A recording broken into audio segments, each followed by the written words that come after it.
मैंने इस मानवा को एक यूनिक तरीके से एक्सप्लेन किया है। उम्मीद है कि आप इस वीडियो को एंजॉय करेंगे और इसे लाइक करेंगे क्योंकि एक वीडियो बनाने में 6 से 7 घंटे लगते हैं। कहानी की शुरुआत एक आग उगलती हुई तलवार के पत्थर के फर्श को छेदने से होती है, जिसने इसे कई टुकड़ों में तोड़ दिया।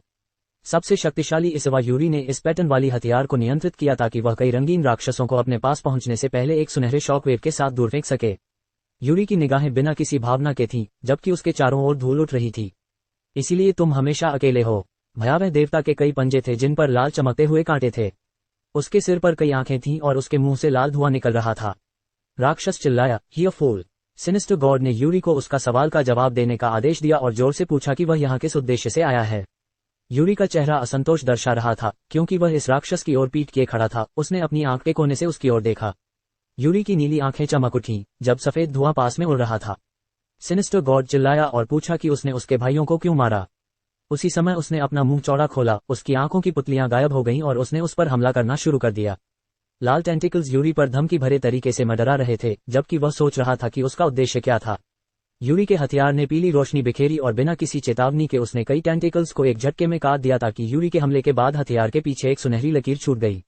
राक्षस ने अपनी लंबी जीभ को साइड में निकाल लिया और उसकी आंखों में दर्द झलक रहा था। यूरी ने शांतिपूर्वक उसे जवाब दिया कि जल्द मरने वाले किसी व्यक्ति के सवालों का जवाब देना बेकार है। सिनिस्टर गॉड ने सीधे उसकी ओर देखा और आत्मविश्वास से चिल्लाते हुए कहा कि इस राक्षस को अब मरना चाहिए।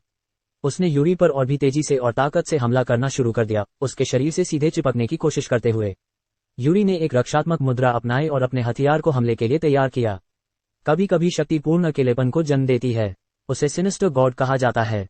यूरी उसकी एक टेंटेकल पर बहुत तेजी से चढ़ गया और बिजली की गति से उस राक्षस के करीब पहुंचने की कोशिश कर रहा था, बड़ी टेंटेकल्स पर दौड़ते और कूदते हुए। यूरी ने सोचा कि यह राक्षस कम से कम उसे समझता है। जैसे ही वह उसके शरीर के करीब आया, उसने पीछे की ओर कूदकर उस पर हमला करने की कोशिश की। ऊपर लटके हुए उसके सिर पर सिर्फ उसकी तलवार ही नहीं थी, बल्कि कई और भी थे जो सिनिस्टर गॉड के शरीर की ओर लक्षित थे। तलवार इस राक्षस के सिर के बीच में धंस गई। सिनिस्टर गॉड ने यूरी की ओर कई आंखें उठाईं और अपना मुंह चौड़ा खोल दिया। यूरी ने कहा कि काश वह अपनी अगली जिंदगी में शांति से जी सके। सिनिस्टर गॉड के पास उसे देखने का बस इतना ही समय था। थोड़ी देर बाद यूरी बड़ी तेजी से जमीन पर गिरा और एक ही समय में अपने जादू से चार्ज की हुई तलवार की मदद से राक्षस के शरीर को आधा काट दिया। सिनिस्टर गॉड केवल एक आखिरी बार अपनी चीख से जगह भर सका।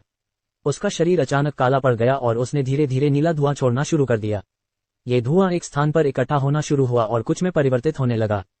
धुआं एक नीले चमकते क्रिस्टल में बदल गया, जो धीरे धीरे यूरी के हाथों में गिरने लगा, जिसने इसे प्राप्त करने के लिए एक हाथ ऊपर उठाया। उसके हाथ में एक दानवी क्रिस्टल था जो एक नई जिंदगी में पुनर्जन्म के लिए था और इसकी रैंक एसएसएस थी। यूरी ने सोचा कि वह आखिरकार इसे पा सकता है। उसके हाथों में क्रिस्टल सब कुछ चारों ओर अधिक से अधिक रोशन करने लगा, जब तक कि यह पूरी तरह से एक नीले घेरे में बदल नहीं गया। यूरी ने अपनी आंखें उस पर से नहीं हटाई जो हो रहा था और सोचा कि वह अब आजाद हो जाएगा। फिर उसने अपनी आंखें बंद कर लीं और उस पल का इंतजार किया। यूरी ने कल्पना की कि वह दूर भविष्य में जाएगा और इसलिए उसका पुनर्जन्म हुआ। उसने पहले ही 3 जिंदगी जी ली थीं। पहली जिंदगी में वह एक व्यापारी था जो फोन पर बात करते हुए घड़ी की ओर घबराहट से देख रहा था।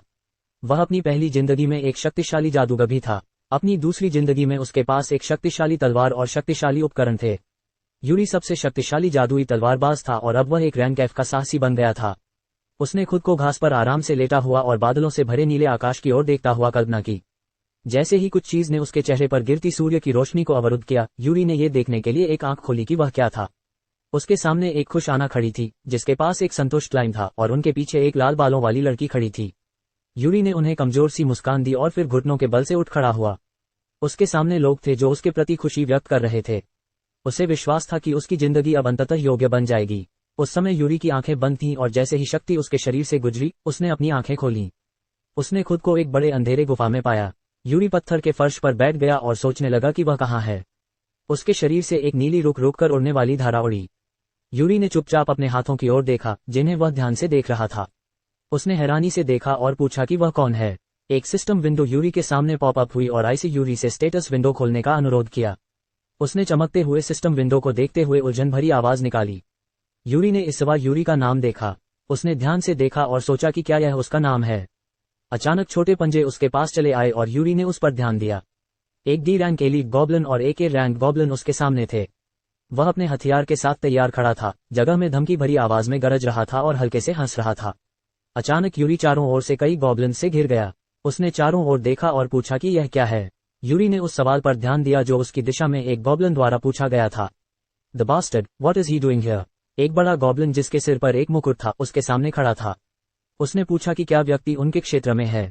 उसके सामने एक गॉब्लिन लॉर्ड था जो रैंक बी का था। उसने अपने मुंह से गर्म हवा निकाली जो भयावह थी। यूरी ने इस बारे में सोचा और सोचने लगा कि वह यहाँ क्या कर रहा था। उसने अपना सिर ऊपर उठाया और उससे कहा कि वह नहीं जानता कि वह यहाँ क्या कर रहा था। गॉब्लिन लॉर्ड ने गुफा में बहुत जोर से हंसते हुए कहा कि उसे झूठ बोलने की जरूरत नहीं है। उसने उत्सुकता से पूछा कि क्या वह एडवेंचरर गिल्ड का जासूस है। अब उसके लिए डरना शुरू करना बहुत देर हो चुकी है। गॉब्लिन लॉर्ड ने फिर अपने हाथ से यूरी की ओर इशारा किया ताकि उसके गॉब्लिन अनुयायी उस पर हमला कर सकें। उसने उन्हें आदेश दिया कि उसे यहाँ से निकलने न दें। गॉब्लिन का एक समूह उसकी ओर दौड़ा। यूरी ने इस पूरी स्थिति को बेपरवाही से देखा और सोचा कि वह हार मान रहा है और क्यों हमेशा उसके साथ होता है। वह पीछे मुड़ा और देखा कि पत्थर की जमीन पर एक छड़ी पड़ी हुई थी। तुरंत ही उसके पिछले जीवन की यादें उसके पास आईं और उसने आश्चर्य से पूछा कि यह क्या था। यूरी जल्दी से एक जगह से दूसरी जगह कूद गया ताकि वह आत्मविश्वास से छड़ी को पकड़ सके। उसने आश्चर्य में पीछे मुड़कर देखा और सोचा कि उसका शरीर अपने आप ही क्रियान्वित हो रहा है। जोर से झूलते हुए उसने अपनी छड़ी से गॉब्लिन पर प्रहार किया। उसके चारों ओर के सभी गॉब्लिन्स उस प्रहार से स्तब्ध हो गए और वहां से कूदने की कोशिश करने लगे। गॉब्लिन लॉर्ड ने अपने अनुयायियों को चिल्लाते हुए कहा कि वे डरे नहीं, ये बस एक व्यक्ति है, उसे तुरंत मार देना चाहिए। गॉब्लिन्स का एक समूह फिर से यूरी पर हमला करने लगा, साधारण हथियार लहराते हुए। यूरी स्थिर खड़ा रहा और अपनी छड़ी को हाथों में थामे रखा।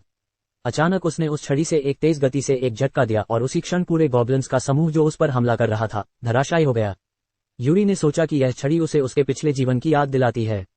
वह गॉब्लिन लॉर्ड के सामने खड़ा हो गया जो उसकी क्षमताओं से स्तब्ध था। यूरी ने छड़ी को देखा और उसके पास एक सिस्टम विंडो पॉपअप हुई जिसने चेतावनी दी कि स्वॉर्ड मास्टरी का इनिशियल क्लास स्किल प्राप्त हो गया है। फिर मिडिल ग्रेड स्वॉर्ड स्किल प्राप्त हुआ। उसने हाईएस्ट ग्रेड स्वॉर्ड्समैनशिप स्किल प्राप्त किया।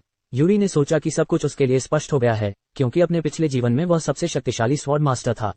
उसका इमेज महान था क्योंकि उसने शांत मन से आगे देखा और अपने शरीर को अपनी तलवार पर झुका दिया। यूरी समझ गया कि जैसे ही उसके हाथों में कोई हथियार आता है उसका शरीर अपने आप ही गतिमान हो जाता है, उसके पिछले जीवन से सभी क्रियाओं को याद करते हुए।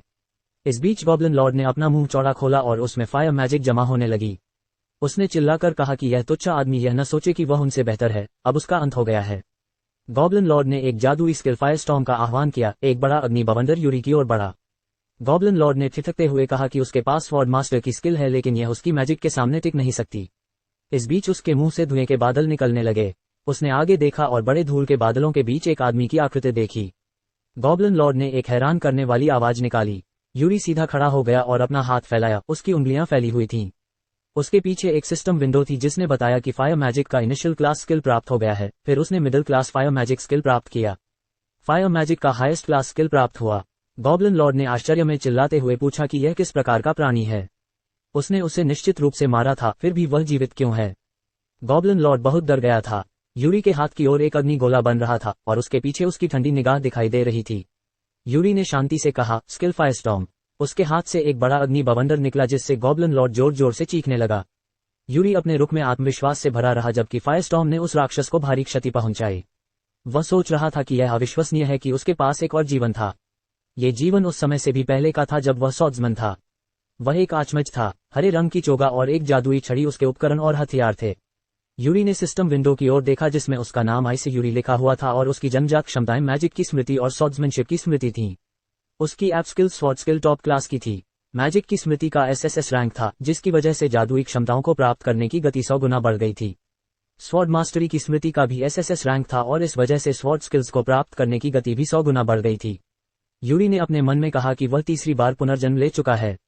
अपने पहले जीवन में उसने बेईमान जापानीज कंपनियों के लिए काम किया था और पहली बार वह आचमज बना था। दूसरी बार उसने स्वॉर्ड मास्टर का जीवन जिया और अब तीसरी बार वह पुनर्जन्म हुआ था। यूरी ने अपने हाथों की ओर देखा जबकि उसके चारों ओर आग जल रही थी। इस बार उसने सोचा कि वह स्वॉर्ड और मैजिक दोनों में उत्कृष्ट था और इस स्किल को याद किया। यूरी ने अपने हाथों में झांकते हुए सोचा कि लोग उससे मदद की भीख मांगते थे क्योंकि वह उनकी मदद कर सकता था। दूसरी ओर लोग तब देखते थे जब वह अपने विरोधियों के पहाड़ पर बैठा होता था और डर के मारे चिल्लाते थे कि वह बहुत ताकतवर है, वह एक राक्षस है। यूरी ने उस गुफा से बाहर निकलने की कोशिश की जिसके अंदर वह था। उसने चलते हुए सोचा कि उसने इस घृणित दुनिया के लिए खुद को खोलने की पहले ही कोशिश की थी। सूरज की किरणें उसकी आंखों में पड़ने लगी जब वह गुफा से बाहर निकला। यूरी ने अपनी आंखें चौड़ी खोली क्योंकि सूरज दो हरी पहाड़ियों के बीच से तेजी से चमक रहा था। वह वहीं खड़ा हो गया और सोचा कि वह पुनर्जन्म ले चुका है। वह अब दूसरों के लिए जीने से थक चुका था। यूरी ने अपना हाथ अपने गले पर रखा और सोचा कि इस बार वह केवल अपने लिए जिएगा। वह एक बड़े पत्थर से नीचे उतरा और अब पेड़ों के बीच खड़ा था। उसने अपने सभी सामान अपने सामने रख दिए और सोचा कि उसके पास कुछ पैसे, भोजन और एक जंग लगा हुआ तलवार था, हालांकि यही सब उसके पास था। यूरी एक लकड़ी के लट्ठे पर बैठ गया और अपने सभी वस्तुओं को देखते हुए सोचने लगा कि यह सब न होने से तो यही बेहतर है। उसने जंग लगी तलवार को उठाया और उसे सराहना करते हुए सोचा कि पहली बार के लिए यही पर्याप्त होगा और यह हथियार उस छड़ी से अलग नहीं था।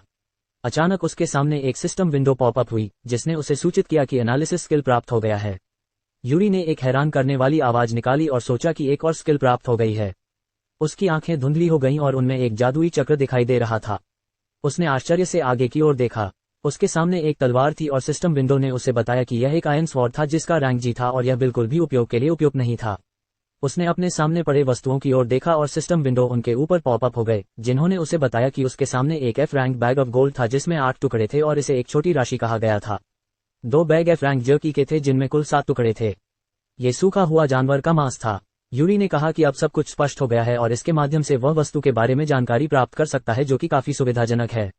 उसने इधर उधर देखा और सोचा कि हालांकि उसे यह नहीं पता कि वह कहाँ है और उसके लिए किसी से मिलना अच्छा होगा। उसने सामने की ओर देखा और सोचने लगा, तभी झाड़ियों के पीछे से एक सरसराहट की आवाज सुनाई दी। यूरी ने मुड़कर पूछा कि क्या ये फिर से गॉब्लिन्स हैं। लाइम उसके सामने कूद गया और खुशी से चीखने लगा। यूरी ने उसे चुपचाप देखा जबकि लाइम खुशी से चीखता रहा और उसे देखता रहा। यूरी ने एक राहत भरी सांस ली और सोचा कि यह उसके प्रति शत्रुतापूर्ण नहीं लगता है, इसलिए वह उसे ऐसे ही मारना नहीं चाहता। लाइम उस बैग में रुचि लेने लगा और उसकी आंखें चमकने लगीं। उसने उत्साह से चीखते हुए पूछा कि क्या वह खाना चाहता है। उसने कहा कि अगर वह इसके लिए पूछ रहा है तो उसे खाने के लिए दें। उसने उसे एक टुकड़ा जर्की दिया और लाइम खुशी से चिल्लाया। उसने खुशी खुशी मांस के एक बड़े टुकड़े को खाया जबकि यूरी इसे चुपचाप देखता रहा। अचानक नए सिस्टम विंडो उसके सामने आ गए और उसने उसे देखा। उसमें लिखा था कि टेमिंग स्किल का इनिशियल क्लास प्राप्त हो गया है। उसने टेमिंग का मिडिल क्लास स्किल प्राप्त किया। उसने टॉप क्लास टेमिंग स्किल प्राप्त किया। अब उसके पास एक टेमिंग स्किल था जिसकी हाईएस्ट क्लास रैंक भी थी। इस स्किल के माध्यम से वह विभिन्न राक्षसों को टेम कर सकता था। यूरी ने हैरानी से पूछा कि टेमिंग। लाइम ने उसकी टांग को धक्का दिया और खुशी से चिल्लाया। यूरी ने ये सब चुपचाप देखा क्योंकि उसने समझा कि इस स्किल के माध्यम से वह राक्षसों के साथ संवाद कर सकता है। उसने संतोषजनक रूप से लाइम को सहलाया। यूरी ने इसके बारे में सोचा और आश्चर्यचकित हुआ कि शायद उसके स्किल की प्राप्ति इस बात पर निर्भर करती है कि वह क्या करता है। अचानक जंगल से एक जोरदार चीख सुनाई दी और यूरी को इससे विचलित हो गया। उसने देखा कि हाल ही में किसी ने चिल्लाया था। वह एक आदमी था, पैंचो पंजा, और उसकी जाति एंथ्रोप जैसी थी। उसकी उम्र 32 साल की थी। यूरी ने इसे चुपचाप देखा और सोचा कि यही वह था जिससे वह मिलना चाहता था। वह लाइम के पास से दौड़ते हुए निकला और यह भ्रमित होकर चीखने लगा। यूरी पंजा के पास दौड़ा और उससे पूछा कि क्या वह उसे 1 मिनट के लिए ध्यान हटा सकता है। पंजा ने आंसू भरे चेहरे से हैरानी में चिल्लाते हुए पूछा कि कौन था और वह कहां से आया था। यूरी ने उसे बताया कि वह उससे कुछ पूछना चाहता था। पंजा ने डरते हुए जवाब दिया कि उसके पास अब उसके लिए समय नहीं है। यूरी ने हैरानी से पूछा कि क्या वह किसी काम में व्यस्त है। पंजा ने उसके पीछे देखा और किसी चीज से डरते हुए चीख उठा। उनके पीछे एक बड़ी चिड़िया जिसके सिर पर मुर्गा था उड़ रही थी और पंजा ने उसे चिल्लाते हुए कहा कि वह इधर उधर देखे। यूरी ने अपने आत्मविश्वास से इस चिड़िया को देखा। बैसिलिस्क रैंक बी के साथ उनके ऊपर उड़ रहा था। उसने जोर से चीख लगाई। यूरी ने विश्वास के साथ पीछे मुड़कर इस पक्षी को देखा। बैसिलिस्क तेजी से जमीन की ओर उतरा, उन पर हमला करने की कोशिश करता हुआ। यूरी ने चिड़िया को देखते हुए सोचा कि अगर उसने इसे मार डाला तो क्या वह उसके सवालों का जवाब देगा। पंजा ने खुशी से चिल्लाते हुए कहा कि वह उसके सभी सवालों का जवाब देगा, जो कुछ भी वह चाहता है। उसने ये वादा किया ताकि केवल उसकी मदद की जा सके। यूरी ने फिर से उस चिड़िया को आत्मविश्वास से देखा, अपना हथियार पकड़ा और अचानक एक पैर से रुक गया। बैसिलिस्क ने अपना मुंह चौड़ा खोला और हमला करने की तैयारी की, जबकि यूरी अपने हथियार के साथ तैयार खड़ा था। यूरी ने सोचा कि यह तलवार शायद इस राक्षस से निपटने के लिए पर्याप्त नहीं होगी और इसके लिए वह तलवार में कुछ जादू डालने की कोशिश करेगा। उसने अपने हाथ को हथियार पर रखा और वह नीले रंग में चमकने लगा। यूरी ने पूरे ब्लेड पर अपना हाथ फिराया, जिससे वह नीले रंग में चमकने लगा। उसने आत्मविश्वास से उस चिड़िया की ओर देखा और फिर अपने हथियार को झुलाया, जिससे उस पर एक बड़ा प्रहार किया, जिससे तलवार के हमले के बाद हवा चलने लगी। उस स्थान से एक तेज हवा आ रही थी और जहां बैसिलिस्क उड़ रहा था वहां एक विशाल नीली रोशनी दिखाई दे रही थी। जमीन में एक लंबी दरार बन गई और इस हमले से इसका शरीर आधे में टूट गया। पंजा ने इस दृश्य को भय के साथ देखा और चुप रहा। एक सिस्टम विंडो पॉपअप हुई, जिसने सूचित किया कि इनिशियल क्लास एन्चांटमेंट स्किल प्राप्त हो गया है। मिडिल क्लास का भी उसे मिला। उसने टॉप क्लास एन्चांटिंग स्किल प्राप्त किया। यूरी ने आश्चर्य से अपनी तलवार की ओर देखा और देखा कि उसकी तलवार कई टुकड़ों में टूट गई थी। उसने बचे हुए जंग लगे लोहे की ओर देखा और सोचा कि उसने तलवार को मजबूत करने में सफल हो गया था, लेकिन ब्लेड इस मजबूती को सहन नहीं कर सका। पंजा बगल में खड़ा होकर बड़बड़ाने लगा और यूरी उसकी आवाज की ओर मुड़ा। पंजा ने डर के मारे चिल्लाते हुए कहा कि उसके सामने एक राक्षस था, उसका पूरा शरीर कांप रहा था और वह जंगल में और आगे भाग गया, मदद मांगते हुए। यूरी ने ये सब अविश्वास में देखा। अचानक उसने उसे पकड़ा और कहा कि वह रुके क्योंकि उसने वादा किया था। पंजा ने उसे हैरान होकर देखा और कई बार दोहराया कि वह समझता है, बस उसे मारना नहीं। लाइम ने ये सब दूर से देखा और मारे गए राक्षस के शरीर के पास दौड़कर पहुंचा। उसने भ्रम में चीखते हुए देखा कि राक्षस के पास कुछ चमक रहा था। वह एक सुनहरी पत्थर था जो सूरज की रोशनी में चमक रहा था। पंजा ने उनकी बातचीत का सार निकाला और कहा कि उसे कुछ भी याद नहीं है और उसे नहीं पता कि यह जगह क्या है, इसलिए वह चाहता है कि वह उसे सब कुछ बताए। वे एक दूसरे के सामने दो लट्ठों पर बैठे। पंजा ने असहजता से कहा कि वह पहले ही सोच चुका था कि वह एक इंसान के रूप में आया हुआ दानव है और उसे मारने आया है। यूरी ने उसे बताया कि वह ऐसा कुछ भी नहीं करने जा रहा था क्योंकि वह उन सभी को नहीं मारता जो उसके प्रति मित्रवत हैं। पंजा ने कहा, लेकिन जो कुछ भी हो रहा है, उसे देखकर लगता है कि वह वास्तव में कुछ नहीं जानता। यूरी ने उसे ध्यान से सुना। पंजा ने अपने हाथों को मोड़ा और अपना सिर उस पर रखकर समझाना शुरू किया कि पूरा जंगल बेसिलिस्क से भरा हुआ है। उसकी टीम ने दुर्लभ वस्तुओं की खोज में सीधे एक बेसिलिस्क के घोंसले तक जाने का फैसला किया और फिर वहां उसे छोड़ दिया ताकि वे भाग सकें। पंजा ने निराशा में अपने दांत भींचते हुए कहा कि उसने सोचा था कि वे उसके दोस्त थे। यूरी उसके सामने चुपचाप बैठा रहा और इस कहानी को सुनता रहा, इसलिए पंजा ने उनके विषय से हटने के लिए माफी मांगी। यूरी ने कहा कि इसमें कोई दिक्कत नहीं है। पंजा ने कहा कि सबसे महत्वपूर्ण बात यह है कि उसने उस बेसिलिस्क को एक ही वार में मार डाला। वह निश्चित रूप से एक असामान्य व्यक्ति है। वह लट्ठे से उठ खड़ा हुआ और एक संकेत से दिखाया कि यह बहुत बढ़िया था। उसने कहा कि वह निश्चित रूप से एक महान एडवेंचरर है। पंजा ने उससे पूछा कि क्या वह गिल्ड में जाना चाहता है, शायद वहां कोई उसे पहचान सके।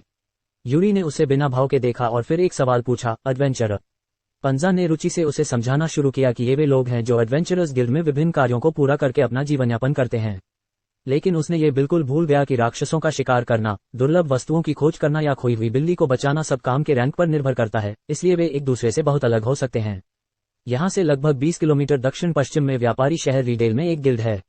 यूरी ने बिना किसी भाव के चेहरे के साथ सोचा, एडवेंचरर, क्योंकि उसके पिछले जीवन में भी यही पेशा था। ये लोग किसी पर निर्भर नहीं होते, वे जो चाहते हैं वह करते हैं। वे खजाने की खोज कर सकते हैं, मछली पकड़ सकते हैं और यह वर्तमान समय के लिए एक आदर्श पेशा है। यूरी लट्ठे से उठ खड़ा हुआ और कहा कि वह इस गिल्ड में जाने की कोशिश करेगा। फिर उसने जानकारी के लिए धन्यवाद दिया। पंजा ने खुशी से आवाज निकाली। यूरी ने अपने मुंह पर हाथ रखा और सोचा कि 20 किलोमीटर थोड़ी दूर है। अगर उसके पास टेलीपोर्टेशन मैजिक या कम से कम कोई परिवहन होता। अचानक कुछ ऊपर से उनकी ओर आ रहा था, जिसने जमीन पर एक विशाल छाया छोड़ी। पंजा चौंककर भयभीत मुद्रा में खड़ा हो गया और चिल्लाकर कहा कि यह नहीं हो सकता। उनके ऊपर एक और बेसिलिस्क था, इस बार इसकी आंखें चमकीले पीले रंग में चमक रही थीं। पंजा ने घबराकर सोचा, एक और बेसिलिस्क। वह चिल्लाते हुए दौड़ा और जंगल में और आगे भाग गया, कहते हुए कि वह बहुत डर गया है और उसे बचाए जाने की जरूरत है। यूरी ने चुपचाप बेसिलिस्क की ओर देखा और वहीं खड़ा रहा।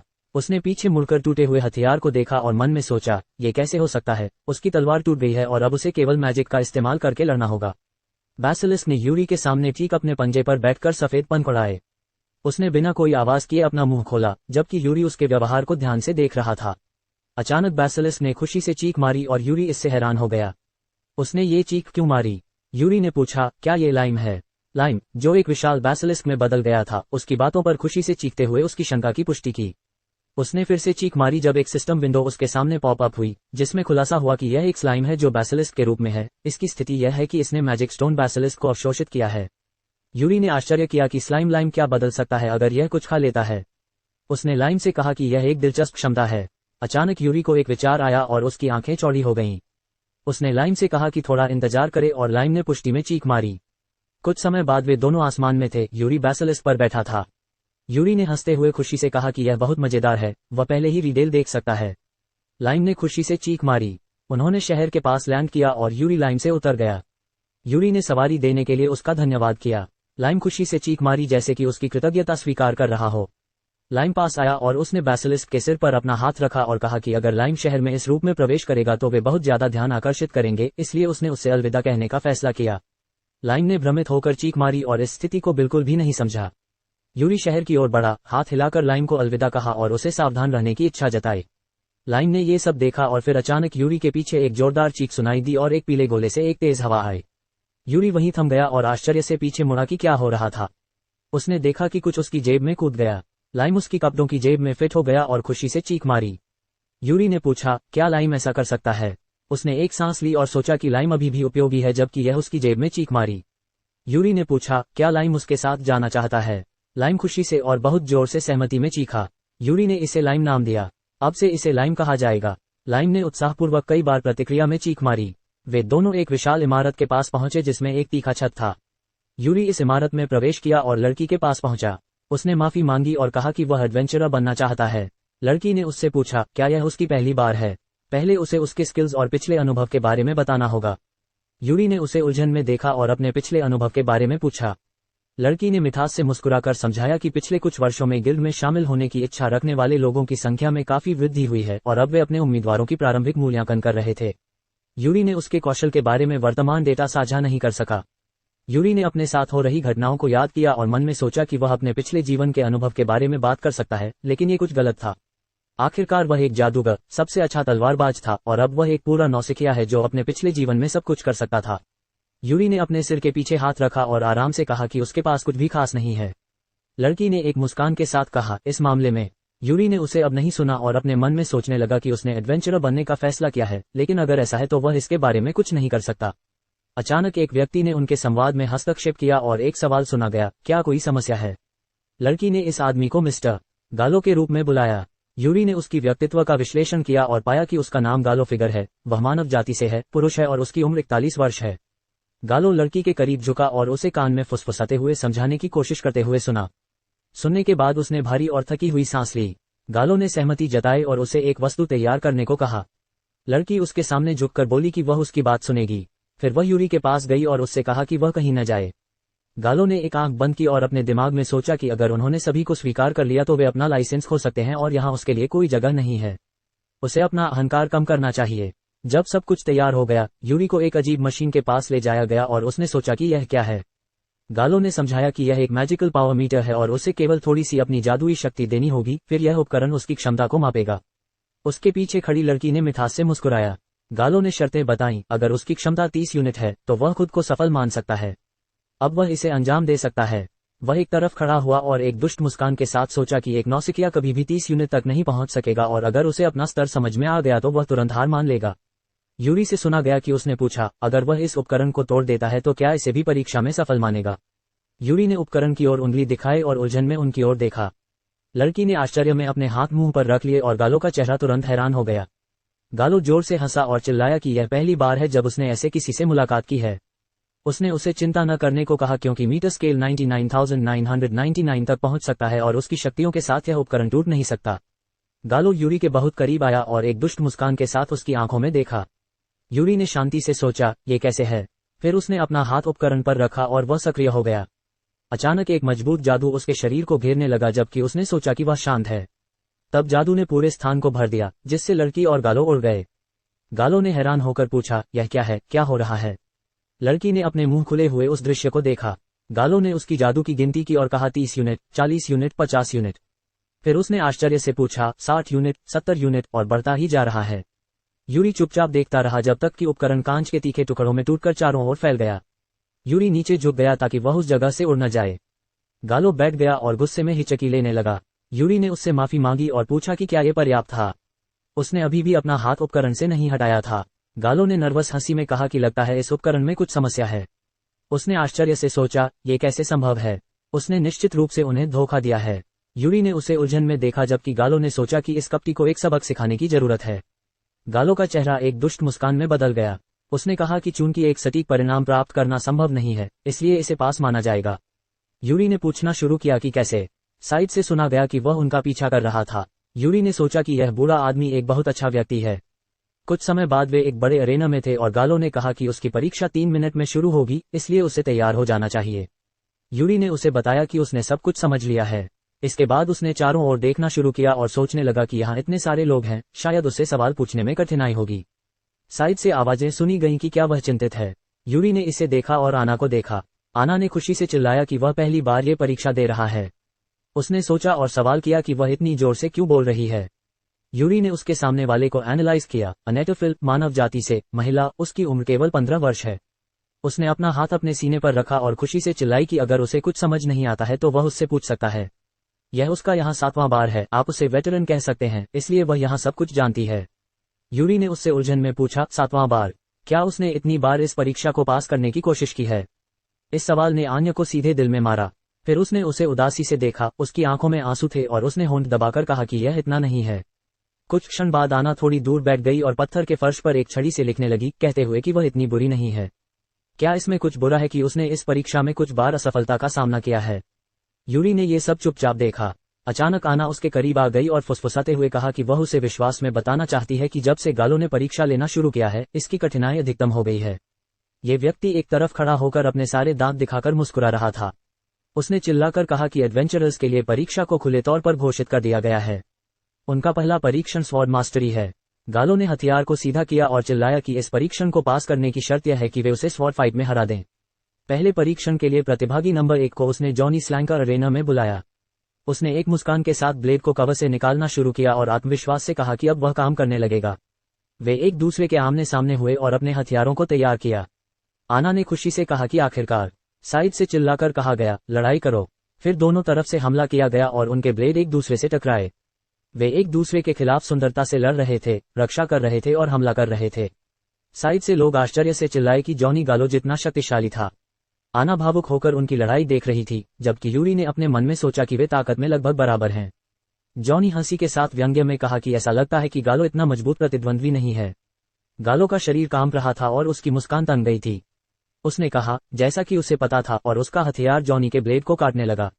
जॉनी आश्चर्यचकित हो गया कि यह क्या हो रहा है। इस बीच गालो ने अचानक कहा कि वह उसे हरा नहीं सकेगा। जॉनी का हथियार बीच में टूट गया और गालो का चेहरा पागलपन भरा था। जॉनी ने अपने हथियार का टुकड़ा उड़ते हुए डर के साथ देखा। उसने पत्थर के फर्श पर देखा जहां उसके हथियार का टुकड़ा पड़ा था और उसने सवाल पूछना चाहा, लेकिन उसकी बात को गालो की बुरी हंसी ने बाधित कर दिया। गालो ने सीधे उसका हथियार उठाया और भयानक तरीके से पूछा, क्या वह एक एडवेंचरर बनना चाहता है? उसे हंसाया न जाए, पहले उसे अपनी बुनियादी बातों में सुधार करना होगा। गालो ने अनियंत्रित हंसी फूट पड़ी, जबकि जॉनी ने गुस्से से कहा, चुचिया ये।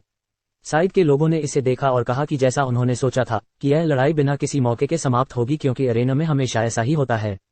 जॉनी ने अपने हथियार के टुकड़े को उठाया जबकि गालो उस पर हंसता रहा। यूरी ने एनालिसिस स्किल को सक्रिय किया और अपने दिमाग में समझा। उसने गालो की तलवार का विश्लेषण किया जिसे शॉक स्वॉर्ड कहा जाता था। इसकी रेटिंग बी थी और जॉनी के हाथों में जो तलवार थी उसे बेस स्वॉर्ड कहा जाता था और इसकी रेटिंग एफ थी। यूरी ने अपने दिमाग में समझा कि उनके हथियारों की गुणवत्ता में अंतर है। गालो ने एक आंख बंद की और एक भयानक मुस्कान के साथ अगले प्रतिद्वंद्वी का चयन करते हुए कहा कि अगला वह होगा। उसने यूरी को लड़ाई के लिए चुनौती दी। आना ने उसे आश्चर्य से देखा जबकि यूरी ने बिना किसी भाव के खड़ा रहा। आना ने चीखकर समर्थन दिया, चलो लड़ाई करें। यूरी ने अपने मन में सोचा और सवाल किया, क्या यह अभी मेरा समय है? उसने सोचा कि वह गालो की चालों को और देखना चाहता था, लेकिन वह कुछ नहीं कर सकता था। यूरी ने अपना हथियार निकालना शुरू किया, लेकिन जब उसने इसे बाहर निकाला तो ये केवल उसकी पुरानी तलवार का एक छोटा टुकड़ा था। साइड के सभी लोग उसके हथियार से चकित थे, यहाँ तक कि गालो ने भी आश्चर्यचकित होकर आवाज निकाली। यूरी ने अपने हथियार को देखा और जब उसने पाया कि केवल हथियार का एक छोटा टुकड़ा बचा था तो उसने अजीब सी आवाज निकाली। उसने अपनी उंगली गाल पर रखी और उसे ध्यान से देखा। यूरी को याद आया कि वह तब टूट गया था जब उसने उस बैसिलिस्क को मारा था। गालो ने एक छोटी सी आवाज निकाली जबकि यूरी ने अपने हथियार पर ध्यान केंद्रित किया। गालो ने थोड़ी देर बाद जोर से हंसते हुए अपना मुंह बहुत चौड़ा कर दिया। उसने कहा कि उसके जैसे गरीब खिलाड़ी के पास और कौन सा हथियार हो सकता है। अगर वह हार मानना चाहता है तो अब इसका समय है, क्योंकि उसके लिए ऐसे असहाय व्यक्ति को हराना अजीब होगा। गालो ने दोनों हाथों से हथियार पकड़ा और यूरी के आत्मविश्वासी स्टांस को सीधे देखते हुए कहा कि अगर उसने गलती से उसे मार डाला तो उसकी प्रतिष्ठा के लिए यह बुरा होगा। यूरी ने अपने हथियार की तरफ देखा और सोचा कि अब उसे क्या करना चाहिए। इस तलवार से लड़ाई नहीं की जा सकती। उसकी नजर गालो की ओर उठी और उसने अपने दिमाग में समझा कि उसके पास कोई विकल्प नहीं है और उसे एक ही झटके में निपटना होगा। यूरी ने उसके प्रस्ताव को अस्वीकार करना शुरू किया और सुझाव दिया कि वे बेहतर अपनी लड़ाई शुरू करें। उसने लड़ाई से पहले खड़ा होकर आत्मविश्वास से कहा कि वह इसे एक सेकंड में संभाल सकता है। गालो की आंखें गुस्से में काली हो गईं। उसने उस पर हमला करना शुरू कर दिया, चिल्लाते हुए कि वह पछताएगा नहीं। वह एक कमीना लड़का था। गालो ने अपने हथियार को घुमाया और उसकी ओर उड़ने लगा जबकि यूरी अभी भी खड़ा था। अचानक समय जैसे थम गया। स्वॉर्ड मास्टर स्किल सक्रिय हो गई और यूरी एक पल में ही डिस्टेंस रिडक्शन का उपयोग करते हुए गालो के पीछे पहुंच गया। यूरी ने अपने टूटे हुए हथियार के टुकड़े को गालो की गर्दन पर रखा, जिससे गालो ने हैरान कर देने वाली आवाज निकाली। गालो पूरी तरह से तनावग्रस्त और डरा हुआ था क्योंकि यूरी की ठंडी निगाहें उस पर जमी थीं। आना ने हैरानी से अपना हाथ मुंह पर रखा और उसके गाल लाल हो गए। यूरी ने अपने मन में सोचा कि यह तकनीक उसे अपने विरोधियों की परसेप्शन गैप्स का उपयोग करके तुरंत उनके पीछे पहुंचने की अनुमति देती है। इसे डिस्टेंस रिडक्शन कहा जाता है। जब वह एक स्वॉर्ड मास्टर था तब वह इस तकनीक का अक्सर उपयोग करता था, इसलिए यह अच्छा था कि वह इसे सफलतापूर्वक उपयोग कर सका। गालो ने अपना हथियार जमीन पर फेंक दिया और वह कुछ देर के लिए हिला। उसने कहा कि वह हार मान रहा है। अब वह हार गया और उसने परीक्षा पास कर ली। कई लोगों ने अपनी मुट्ठी बांधी और खुशी से चिल्लाए कि उसने जीत हासिल की। यूरी को कई लोगों ने ताली बजाकर बधाई दी। यूरी ने गालो से पूछा कि क्या अब वह आधिकारिक तौर पर एक एडवेंचरर बन गया है, लेकिन तभी उसका शरीर किसी विशाल चीज से ढक गया और उससे आवाज आई कि परीक्षा अभी खत्म नहीं हुई है। यूरी ने हैरानी से ऊपर देखा और उसके सामने एक विशाल आदमी खड़ा था जिसने कहा कि अब उसे अपना मैजिक एग्जाम पास करना होगा। यूरी ने देखा कि उसके सामने कौन खड़ा था। उसका नाम पोंचो पंजा था। वह मानव जाति से था, पुरुष, और उसकी उम्र 43 साल थी। पंजा ने आत्मविश्वास से अपने हाथों को अपनी कमर पर रखा। अचानक अरेना के ऊपर एक मैजिकल क्रिस्टल प्रकट हुआ जिसमें एक लाल गेंद जल रही थी। लोग हैरानी से पूछने लगे कि यह क्या है। आना ने ऊपर देखा और कहा कि आकाश में कुछ है। यूरी ने भी सबके साथ ऊपर देखा। पंजा ने अपने कार्य को पूरा करने की शर्तें बताईं। वे केवल मैजिक का उपयोग कर सकते हैं और अगर वे आकाश में टारगेट को नष्ट कर सकते हैं तो वे पास हो जाएंगे। लोग उलझन में ऊपर देखते रहे। यूरी ने अपने मन में सोचा और आश्चर्य किया कि क्या यही सब कुछ है जो उन्होंने करने का फैसला किया है। उसने सोचा कि कार्य और कठिन होगा। एक लड़के ने चिल्लाकर पूछा कि क्या वह टारगेट की बात कर रहा है, ये बहुत दूर है। इस तरह की चीज में कभी भी शामिल नहीं हुआ। आना ने हैरानी से अपने चेहरे पर हाथ रखे और ऊपर देखते हुए कहा कि उसने जान लिया कि कोई भी इस परीक्षा को पास नहीं करेगा। यूरी ने उनकी निराशा देखी और अपने मन में पूछा कि सभी बेसिक लेवल मैजिक का उपयोग क्यों कर रहे हैं। शायद यही एकमात्र चीज है जो वे उपयोग कर सकते हैं। पंजा ने पूछा कि उसके साथ क्या गड़बड़ है। यूरी ने उसकी ओर देखा। पंजा ने धमकी भरे अंदाज में पूछा कि वह कहाँ देख रहा है। उसने बहुत जोर से हंसते हुए और मजाकिया अंदाज में पूछा कि क्या वह सच में मैजिक नहीं जानता। एक व्यक्ति जो एक स्किल में मास्टरी करता है वह दूसरे में मास्टरी नहीं कर सकता। पंजा ने आगे कहा कि जो लोग मैजिक में अच्छे नहीं हैं वे कभी भी एडवेंचरर नहीं बन सकते। उसकी हंसी अरेना में गूंज रही थी। यूरी ने कोई भावना नहीं दिखाई। पंजा ने कहा कि इस बार भी कोई महत्वपूर्ण व्यक्ति नहीं आया। लोग डर और गुस्से में देख रहे थे क्योंकि वह उन्हें बुरी तरह से ताना मार रहा था कि वे हार मान लें। अचानक यूरी ने कहा, फायरबॉल, और उसके हाथ में एक फायर मैजिक बॉल बनने लगी। पंजा ने हैरानी में आवाज निकाली और तुरंत उसकी ओर ध्यान दिया। फायरबॉल जमीन से सब कुछ उड़ा लेती हुई सीधी ऊपर की ओर बढ़ने लगी। जैसे जैसे यह अपने लक्ष्य के करीब आई, यह आकार में बढ़ती गई। जब ये टारगेट से टकराई तो यह आकाश में एक विशाल विस्फोट में बदल गई।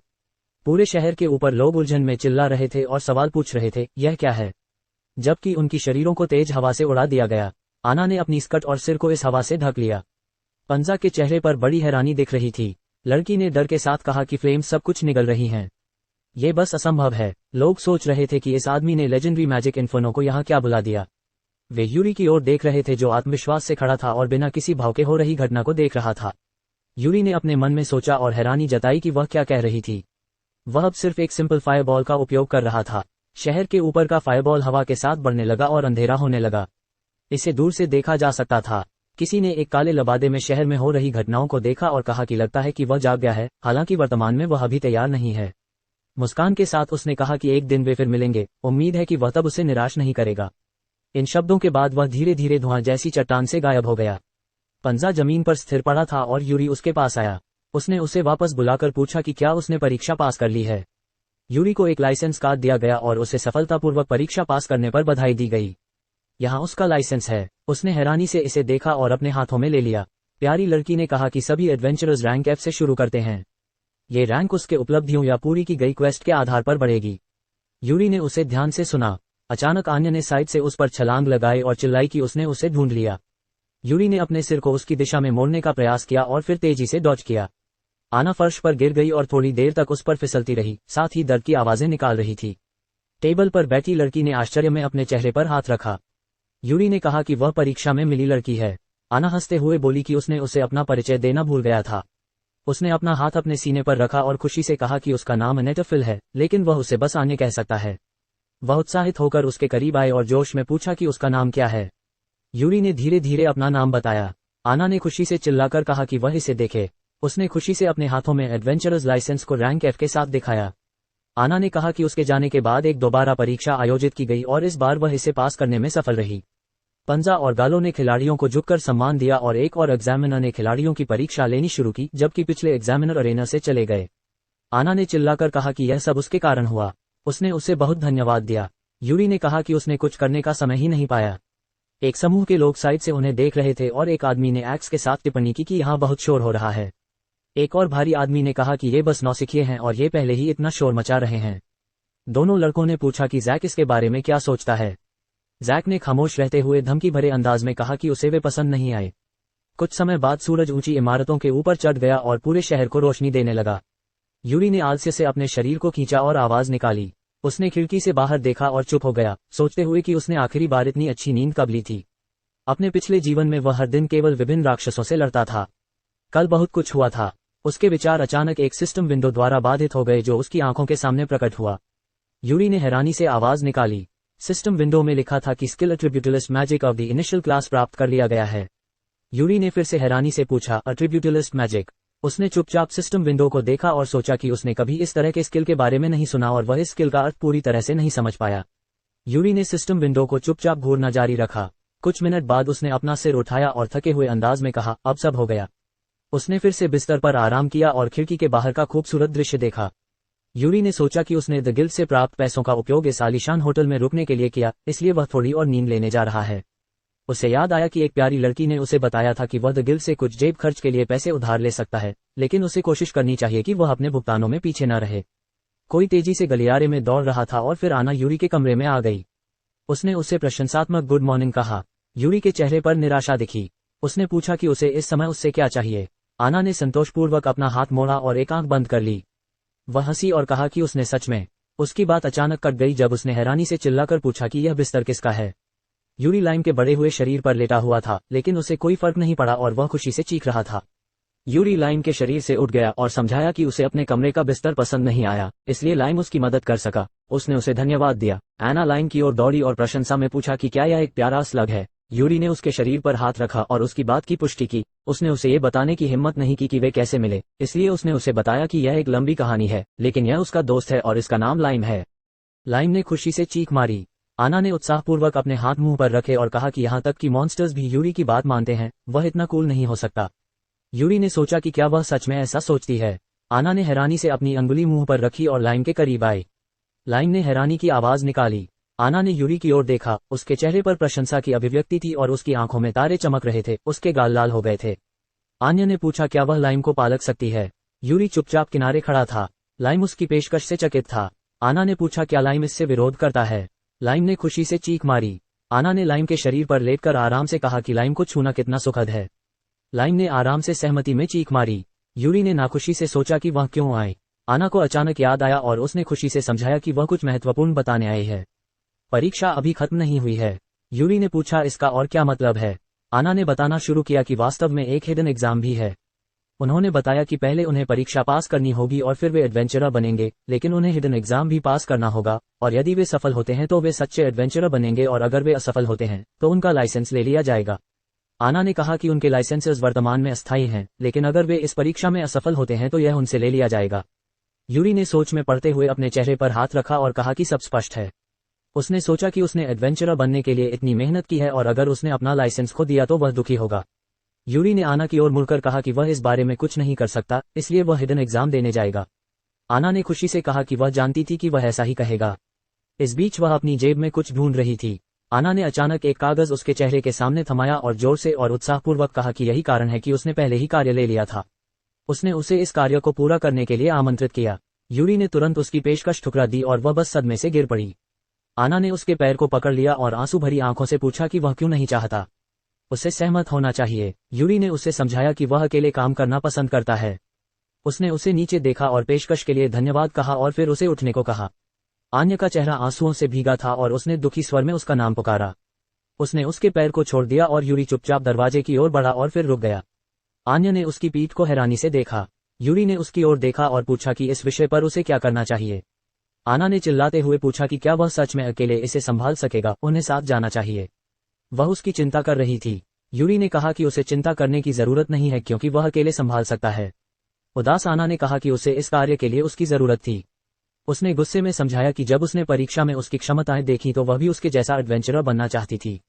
आना उसके करीब आने लगी और कहा कि यही कारण है कि वह उससे सीखना चाहती है। उसने उसे साथ चलने के लिए कहा। यूरी ने कुछ मिनटों तक सोचा कि वह निश्चित रूप से यह नहीं समझता कि यहाँ सब कुछ कैसे काम करता है और उसने उसकी मदद का उपयोग किया और आना के साथ काम करना उसके लिए एक अच्छा निर्णय होगा। उसने निराशा में उसकी बात मान ली और कहा कि वे साथ चलेंगे। उसने उत्सुकता से पूछा, क्या ये सच है? फिर उसने उसे धन्यवाद कहा। अचानक यूरी को एक गंभीर हाव भाव के साथ एहसास हुआ और कहा कि उसे कपड़े बदलने की जरूरत है, इसलिए उसने आना से नीचे इंतजार करने के लिए कहा। उसने खुशी से इस प्रस्ताव को स्वीकार किया। यूरी ने लाइम को अपने कंधे से अपने हाथ में स्थानांतरित किया। जैसे ही आना गई, यूरी ने एक चीज पर ध्यान केंद्रित किया। उसने खिड़की खोली और सड़क पर देखा। यूरी ने चुपचाप घड़ी की टॉवर को देखा और फिर अपनी उंगलियों से एक संकेत दिया। उसने एक आंख बंद की और अपने मैजिक को एम किया। एक सटीक फायरबॉल, एक छोटा फायरबॉल यूरी की बाह के अंत में बनना शुरू हो गया। ये पूरे सड़क पर तेज गति से उड़ता हुआ घड़ी की टॉवर में जा घुसा, जिस पर 2 सिलुएट्स दिखाई दे रही थीं। 2 लड़के उस दृश्य से चकित थे। फायरबॉल ने इमारत को हिट किया, जिससे लड़कों की चीज खराब हो गई। वे गू से चिल्लाते हुए पूछा कि क्या वह गंभीर है। ये लेंस पर सही तरीके से लगा, लेकिन वे उससे 100 मीटर दूर हैं।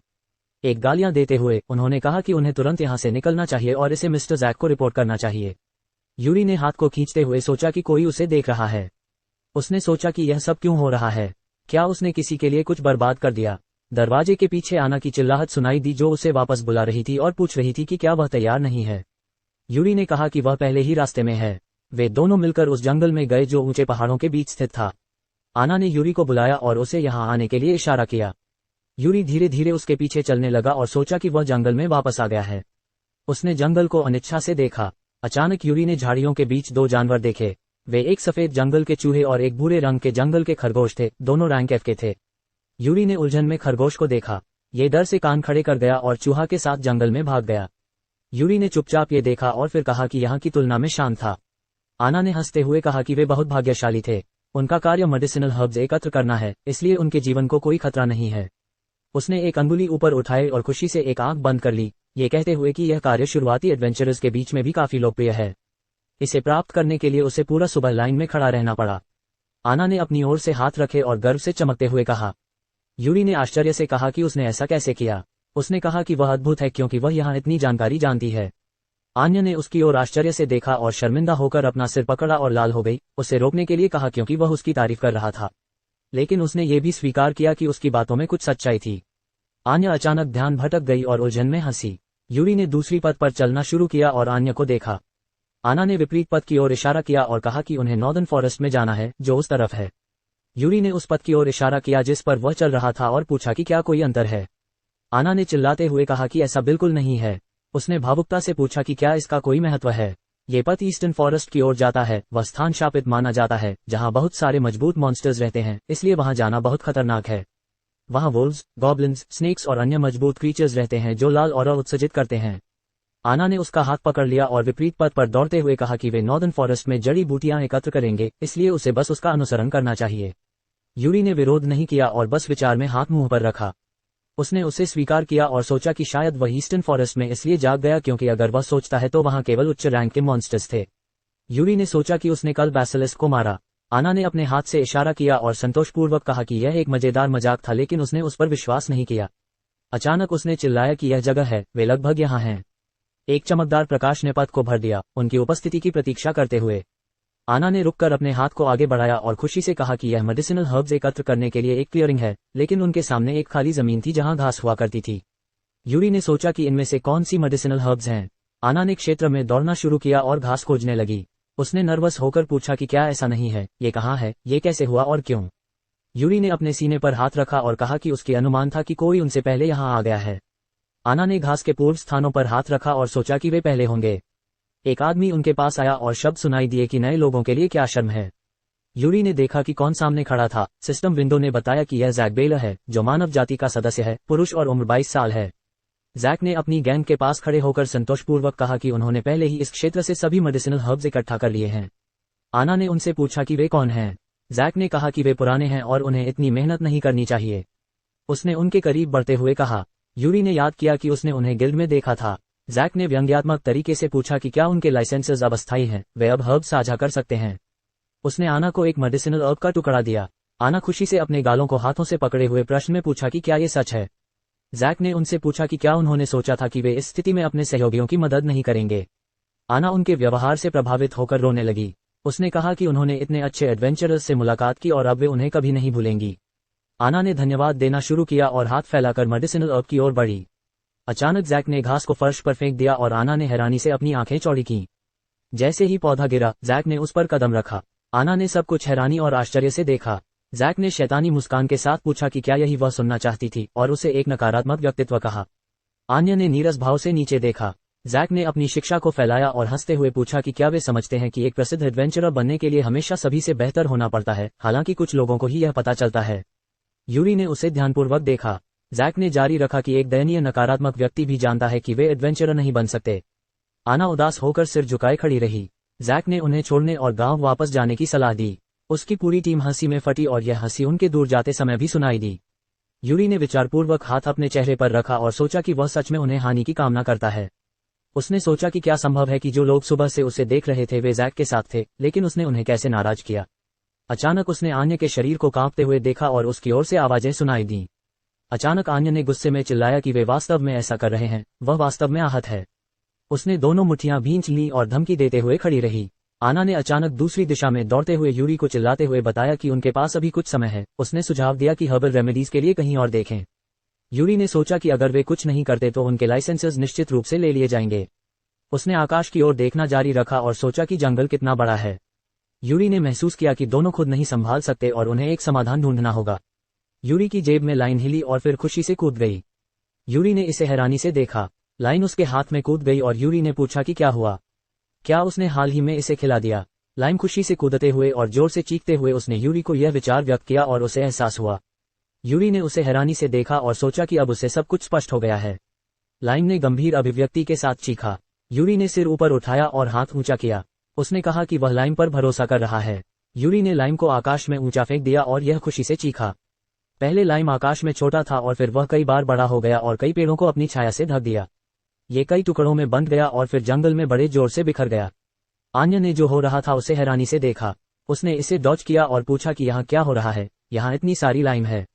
यूरी ने संतोषपूर्वक अपने हाथों को छाती पर रखा और उसे बताया कि अब वे कह सकते हैं कि उन्होंने जड़ी बूटियां एकत्र कर ली हैं। लाइम के कई हिस्से पूरे जंगल में कूद रहे थे, घास और पेड़ों के बीच निरीक्षण कर रहे थे। कुछ समय बाद लाइम के कई हिस्सों ने बड़ी मात्रा में घास लाए और खुशी से चीखा। आना खुशी से उछल पड़ी और कहा कि इतनी बड़ी मात्रा में घास 1 घंटे में एकत्र की गई। यूरी ने लाइम को सहलाया और फिर उसकी तारीफ की कि उसने अच्छा काम किया। लाइम खुशी से कई बार चीखा। यूरी ने कहा कि उसे लगता है कि यह उनके लिए काफी है, इसलिए उसने सुझाव दिया कि वे गिल्ड में लौटें। आना जो किनारे पर खड़ी थी अचानक उदास हो गई। उसने उन्हें छोड़ना शुरू कर दिया और माफी मांगते हुए कहा कि वह बिना उन्हें लौटने के लिए कह रही है। यूरी ने पूछा कि क्या हुआ। आना ने पलटा और मीठी मुस्कान के साथ कहा कि वह जंगल में थोड़ी टहलना चाहती है, इसलिए वह अकेले वापस चलेगी। यूरी ने उसे नीरस भाव से देखा। आना ने पेड़ों के बीच खड़ा होकर कहा कि यूरी बहुत अद्भुत है। उसने अपनी जेब में कुछ ढूंढना शुरू किया। आना ने अपनी जेब से फटे हुए घास को बाहर निकाला और उसे दुखी भाव से देखा। उसने कहा कि उसकी तुलना में वह एक औसत व्यक्ति है और वह एडवेंचरर नहीं बनेगी। आन्या ने पत्ते को कुछ समय तक देखा और फिर इसे अपनी हाथों में जोर से निचोड़ा। उसने सोचा कि इस गति से वह कभी भी यूरी से बेहतर नहीं बनेगी और उसे सीखने की जरूरत है। आन्या ने तेजी से पैर से धक्का दिया और एक दिशा में दौड़ पड़ी। उसने पेड़ों में कूदते हुए और तेजी से दौड़ते हुए सोचा कि उसे अकेले निपटना सीखना होगा। उसने एक पेड़ की शाखा पर बैठते हुए क्षेत्र का निरीक्षण किया, अन्य पेड़ की शाखाओं पर कूदते हुए, और एक घोंसला पाया जिसमें चूजे थे, जिससे वह प्रभावित हुई। कुछ समय बाद आना एक पेड़ की शाखा पर बैठी और खुशी से एक ओर देखा। उसने एक उत्साहित ध्वनि बनाई। आना ने चिल्लाते हुए कहा कि उसने इसे ढूंढ लिया है, सामने एक क्लियरिंग है जिसमें मेडिसिनल हर्ब्स हैं। उसने पेड़ से सीधे क्लियरिंग में कूदते हुए और जड़ी बूटियों की ओर दौड़ पड़ी। आना ने कहा कि वह एक एडवेंचरर बन सकती है, लेकिन अचानक कुछ ने उसे रोक लिया। उसके सामने एक सफेद पंजा खड़ा था। यह एक गुस्से वाला सफेद भालू था जो उसे खतरनाक तरीके से गहरी गहरी आवाज में गूंजी। वह स्तब्ध रह गई और सोचा कि क्या यह एक भालू है या मॉन्स्टर है। उसने बहुत गहरे जंगल में प्रवेश कर लिया था। आना ने एक रक्षात्मक मुद्रा अपनाई, अपने हथियार को तैयार किया और सोचा कि उसे क्या करना चाहिए। इस बीच भालू ने उस पर हमला किया। आन्या ने भालू पर डैगर की ओर इशारा किया और संकोच में पूछा कि क्या वह एक रैंक मॉन्स्टर को मार सकती है। आना ने थोड़ा पीछे हटते हुए और अपनी आंखें बंद की, यह महसूस करते हुए कि वह ऐसा नहीं कर सकती। अचानक यूरी की छवि उसकी आंखों के सामने आई, जो कह रहा था कि वह अद्भुत है। आना ने अपनी आंखें चौड़ी की और आत्मविश्वास के साथ वापस खड़ी हो गई। उसने कहा कि वह दूसरों पर निर्भर रहना बंद कर देगी, वह वास्तव में एक एडवेंचरर है। सफेद भालू अब उसके बहुत करीब था। आन्या ने दैत्य पर डैगर की ओर इशारा किया और आत्मविश्वास से कहा कि वह अकेले संभाल सकती है। एक विशाल भालू ऊपर से उस पर हमला करने आया, अपने मुंह को चौड़ा करके। उसने डैगर से अपनी रक्षा की और एक जोरदार हमले ने आन्या को एक पेड़ की ओर धकेल दिया। उसने उठकर थकी हुई नजरों से देखा। आना ने अपने दिमाग में कहा कि वह शांत है, उसे दुश्मन की हरकतों को देखना होगा। उसकी आंखों में दर्द था और उसके चेहरे पर पसीने की बूंदें बह रही थीं। अचानक बड़ा भालू फिर से उस पर हमला करने लगा। आना ने आश्चर्य से देखा, लेकिन पेड़ पर चढ़ने में सफल रही और अपने सिर को पेड़ पर मारने से पहले उसे चढ़ना पड़ा। जैसे ही भालू ने सिर मारा, आना पेड़ पर थी और अपने हथियार को तैयार किया। उसने पेड़ से कूदते हुए हथियार को झूलाते हुए नीचे उड़ान भरी और युद्ध में चिल्लाहट की। सफेद भालू ने उसे देखा और गहराई से गरजता रहा। जैसे ही आना जमीन पर पहुंची, उसने अपने हथियार को सीधे भालू के सिर में घुसा दिया। भालू जमीन पर गिर पड़ा, मृत। आना ने राहत की सांस लेते हुए आश्चर्यचकित होकर कहा कि उसने सफल हो गई है। उसने आंसू बहाते हुए और खुशी से चिल्लाते हुए कहा कि उसने जीत हासिल की है। जो लोग विश्वास नहीं करते थे वे गलत थे। उसके पैरों के सामने भालू पड़ा था, उसकी जीभ लटकी हुई थी और सिर में तलवार लगी थी। अचानक आन्या ठिठक गई, जबकि उसके पीछे जंगल की छायाओं में कई पीली आंखें प्रकट हुईं। एक विशाल भालू की टोली दूर से उसे देख रही थी। आन्या ने भय से पीछे देखा और कहा कि यह संभव नहीं है, वह चारों ओर से भालू की टोली से घिरी हुई है। आन्या ने सोचा कि क्या ये भालू अकेला नहीं था। कई भालू तुरंत उसकी दिशा में झपट पड़े। उसने डर के मारे देखा कि ये उसकी ओर दौड़ रहे हैं। आना ने अपनी आंखें बंद की, सबसे बुरे की तैयारी में। अचानक यूरी पूरी क्लियरिंग को पार करता हुआ आना की बाहों में दौड़ा और भालुओं के पास न रुकते हुए। आना ने आंसू भरे आंखों से यूरी को देखा और आश्चर्य से पूछा कि क्या वह वही है। यूरी ने नीरस भाव से देखा और फिर कहा कि वह इसे संभाल लेगा। उसने उसे जमीन पर सावधानीपूर्वक रखते हुए भालुओं के व्यवहार को ध्यान से देखा। आना ने पूछा कि वह यहाँ क्या कर रहा है। यूरी ने उसकी आंखों से बाहर देखा, फिर लौटकर कहा कि बिना उसके वह जड़ी बूटियां नहीं ढूंढ पाता और वह अकेले उन्हें नहीं दे सकता। उसने तय किया कि वह उसे गुप्त रूप से देखेगा। उसने देखा कि उसने भालू से लड़ा और यह एक शानदार लड़ाई थी। आना उसके शब्दों से आश्चर्यचकित हो गई, उसके गाल गुलाबी हो गए और उसने हल्की मुस्कान दी। इस बीच भालू अपने मुंह से लार बहाते हुए, भौंकते और गरजते हुए एक साथ हमला कर रहे थे। यूरी नीरस भाव से खड़ा था। उसने होटल में पानी पीते समय पानी की जादू सीखी थी। एक सिस्टम विंडो ने सामने आकर सूचित किया कि प्रारंभिक कक्षा की पानी की जादू की कौशल प्राप्त हुई है। उसने मध्य कक्षा की पानी की जादू की कौशल प्राप्त की। यूरी ने कौशल का परीक्षण करने का निर्णय लिया। उसके हाथ नीले आभा से जल उठे। यूरी ने आना से माफी मांगते हुए कहा कि वह इसे जल्दी से निपटाएगा। उसके हाथ ने पानी की जादू को इकट्ठा करते हुए एक जादुई पानी का बॉल तैयार किया। यूरी ने कहा, वाटर मैजिक टॉर्नेडो, और एक बड़ा पानी का टॉर्नेडो भालू के शरीर को घेर लिया और चारों ओर घुमाया। इस कौशल के बाद भालू एक ओर फेंके गए और उनमें से एक पेड़ से टकरा गया। वह जल्दी से होश में आया और वे अब भी गरजते हुए देख रहे थे। फिर यूरी ने सोचा कि वह उन्हें रोकने में सक्षम था, लेकिन इस जादू से हुए नुकसान से उन्हें मारना संभव नहीं था। कई भालू तुरंत यूरी पर हमला करने लगे। उसने सोचा कि अब उसे थोड़ा गर्म होना चाहिए और डैगर को पकड़ लिया और खींचने लगा। यूरी ने तुरंत भालू के शरीर को काट दिया और उसके चारों ओर तेज बर्फ के शूल बन गए। उसने उच्च पानी की जादू का उपयोग किया और भालुओं को ठंडे खून से देखा। यूरी के हाथ में एक बर्फ की तलवार थी जो तेज बर्फ के टुकड़ों से बनी थी। उसने एक विशेष स्थिति में खड़े होकर हमले के लिए तैयार किया। एक साथ 3 भालू उसकी ओर दौड़े और यूरी ने अपने हथियार को लहराया। उसने इसे जमीन में गाड़ दिया और बर्फीले शूल यूरी के चारों ओर बन गए। इन शूलों पर पराजित भालू की पैक की लाशें पड़ी थीं। आना ने लड़ाई को चकित होकर देखा। उसने अपने हाथों से हल्के से अपने मुंह को ढक लिया और उत्सुकता से कहा, जैसा कि उम्मीद की जाती है। आना ने तुरंत ध्यान केंद्रित किया और सोचा, लेकिन इतनी मजबूत हमले के बावजूद वे बहुत अधिक हैं। यूरी भालू से लड़ रहा था जबकि अधिक भालू जंगल से बाहर आ रहे थे। जब वह एक को मारता, एक और प्रकट होता। यूरी ने जंगल की ओर देखा जो पीली आंखों से भरा हुआ था, जो छायाओं में झांक रही थी। आना ने यूरी को चिल्लाते हुए बताया कि भालू की पैक नेता के आदेशों का पालन करती है। ये नेता कहीं इस जंगल में है। यूरी ने कहा कि उसे सब कुछ स्पष्ट हो गया है। इसका मतलब है कि उसे इस नेता को मारना होगा। अचानक लाइम ने उसके सिर में चिल्लाया। उसने आश्चर्यचकित होकर आंखें खोली और सोचा कि क्या हुआ। लाइम ने जोर से चिल्लाया और कई बार बीप किया। यूरी ने अपना सिर उठाया और आंखें बंद की। उसने पूछा कि क्या वह लाइम की आंखों के माध्यम से देख रहा है। क्या टेमिंग कौशल ऐसा कर सकता है। उसने देखा कि एक बड़ा सफेद भालू एक पत्थर पर पड़ा था और फिर उसने अपनी नाक से सूंघा। यूरी ने देखा कि उसके सामने एक सिल्वर भालू था जिसमें एक रैंक था। सफेद भालू जिसने 3 आंखें थीं, बगल में देखती हुई गुर्राया। यूरी के चेहरे पर एक शांत मुस्कान थी और उसने लाइम की प्रशंसा की। लाइम ने गंभीर अभिव्यक्ति के साथ आत्मविश्वास से चिल्लाया। यूरी ने जमीन से कूदते हुए भालू को आश्चर्यचकित करते हुए देखा।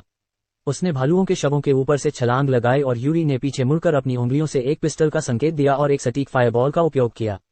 ये जंगल में उड़ते हुए आग के गोले की तरह भालू के नेता की ओर गया। सिल्वर भालू ने इसे देखा और आग के गोले से दूर होने में सफल रहा। उसने धधकते हुए स्थान को देखा और घुर्नाया।